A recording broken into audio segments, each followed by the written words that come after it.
नेपाल में हाल ही में आगजनी और तोड़फोड़ की जबरदस्त घटनाएं हुई और सत्ता बदल गई। और इस बीच एक्ट्रेस मनीषा कोइराला ने भी इस पर रिएक्ट किया है, क्योंकि मनीषा कोइराला नेपाल से आती है और सिर्फ आती नहीं है, वो वहां की बहुत बड़ी हस्ती भी है।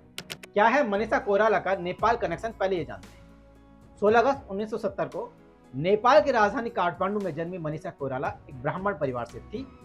उनका परिवार राजनीति से जुड़ा था।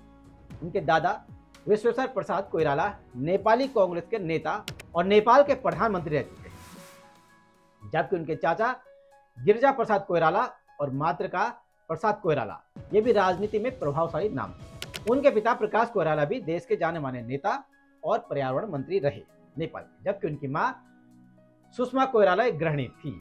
उनका भाई सिद्धार्थ कोइराला भी, जो खुद एक अभिनेता है। हालांकि मनीषा का जन्म नेपाल में हुआ, लेकिन वो भारत में पली बड़ी। शुरुआत में वाराणसी में अपनी नानी के पास रही और बाद में दिल्ली शिफ्ट हो गई। दिल्ली के आर्मी पब्लिक स्कूल से उन्होंने पढ़ाई की।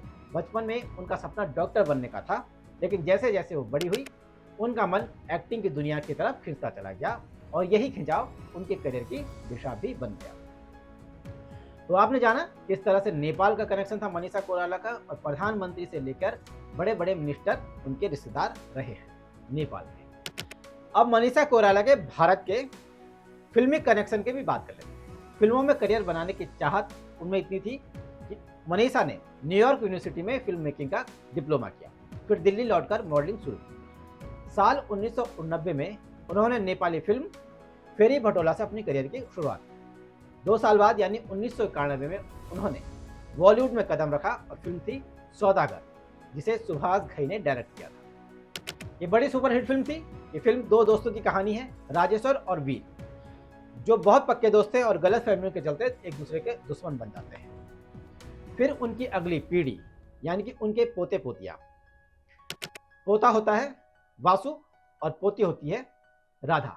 राधा का किरदार मनीषा कोइराला ने इस फिल्म में निभाया है। दोनों एक दूसरे से प्यार करने लगते हैं। उनके प्यार ने पुराने दुश्मनों को फिर से कैसे दोस्त बना दिया, ये फिल्म की कहानी है। फिल्म सुपरहिट रही और मनीषा कोइराला ने शानदार तरीके से बॉलीवुड में एंट्री मारी। इसके बाद तो उनकी फिल्में लगातार हिट होने लगी। बॉम्बे, अकेले हम अकेले तुम, अग्निसाक्षी, खामोशी, न जाने कितनी फिल्मों ने उन्हें 90 के दशक की टॉप अभिनेत्रियों में शामिल कर दिया। लेकिन हर सफलता के साथ नए संघर्ष भी आते हैं। करियर के पीक पर मनीषा कोइराला को नशे की लत लग गई। वो नशे की लत में फंस गई। मीडिया में उन्हें लड़खड़ाते हुए, शराब पीते हुए, सिगरेट पीते हुए कई बार उनकी तस्वीरों को देखा गया। कुछ समय बाद उनकी जो कई फिल्में फ्लॉप हुई। डूबते करियर के बीच मनीषा ने एक बड़ा रिस्क लिया और ए ग्रेड फिल्मों का रुख किया। फिल्म एक छोटी सी लव स्टोरी इसी ए ग्रेड फिल्म का एक उदाहरण थी, जिसने बड़ा विवाद खड़ा कर दिया, जिसके चलते उन्हें बैन कर दिया गया, क्योंकि उस समय ऐसे सब्जेक्ट्स को समाज स्वीकार नहीं कर रहा था। आजकल तो करता है। इसके बाद उन्होंने बॉलीवुड छोड़ साउथ सिनेमा में काम करना शुरू कर दिया। लेकिन उनकी जिंदगी में एक और बड़ा तूफान आया साल 2012 में, जब उन्हें पता चला कि उन्हें यूट्रस कैंसर है। उस समय वो राम गोपाल वर्मा के साथ 3D हॉरर फिल्म भूत रिटर्न्स पर काम कर रही थी। मुंबई से लेकर न्यूयॉर्क तक उनका इलाज चला और आखिर में वो इस कैंसर से उबर गई। खास बात यह रही कि बीमारी के बावजूद उन्होंने फिल्म इंडस्ट्री को नहीं छोड़ा। 2017 में वो आखिरी बार संजू फिल्म में संजू की मां का किरदार निभाते हुए नजर आई। रियल लाइफ में जितनी शानदार थी, असल जिंदगी में उतनी ही कठिनाइयां उन्होंने झेली। 19 जून 2010 को उन्होंने नेपाल के बिजनेस टाइकून सम्राट दहल से शादी की, लेकिन 2 साल बाद ही उनका तलाक हो गया। शादी से पहले भी उनके कई अफेयर्स रहे। नाना पाटेकर के साथ उनका नाम खूब जुड़ा। 1996 में अग्निसाक्षी के सेट पर उनकी नाना से मुलाकात हुई थी। नाना मनीषा से 20 साल बड़े थे और अपनी पत्नी से अलग रह रहे थे। मनीषा ने शादी के लिए दबाव बनाया, लेकिन नाना पाटेकर तैयार नहीं। आखिरकार दोनों अलग हो गए। कुछ लोग मानते हैं कि आयशा जुल्का से नाना की नजदीकियां बढ़ रही थी, इसके कारण ये दूरियां बढ़ी। इसके कारण मनीषा की नाना पाटेकर की जो जुगलबंदी चल रही थी वो टूट गई। इससे पहले मनीषा का अफेयर सौदागर के एक्टर विवेक मुसान से था। बाद में नाना के आने के बाद उन्होंने विवेक से दूरी बना ली थी। इसके अलावा उनके नाम कई और लोगों से जोड़े गए, जैसे ऑस्ट्रेलिया के जो राजदूत हैं क्रिस्पिन कॉनरॉय, संगीतकार संदीप चौटा, डीजे होसन, अजीम प्रेम जी के बेटे तारिक प्रेम जी, इसके अलावा आर्यन वैद, प्रशांत चौधरी और भी कई और नाम आए।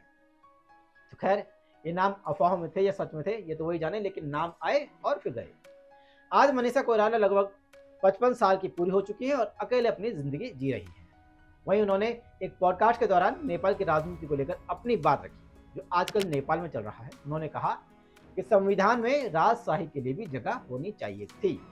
उन्होंने ये भी स्वीकार किया कि नेपाल में संविधान लोगों को न्याय दिलाने में असफल रहा। यानी कि कह सकते हैं कि कहीं ना कहीं मनीषा कोइराला राजशाही की तरफ थोड़ा सा उनका झुकाव है। तो ये थी मनीषा कोइराला की कहानी, जिसमें हमने बताया कि कैसे उनका नेपाल कनेक्शन था और अब नेपाल के हालातों को लेकर उनके क्या विचार हैं।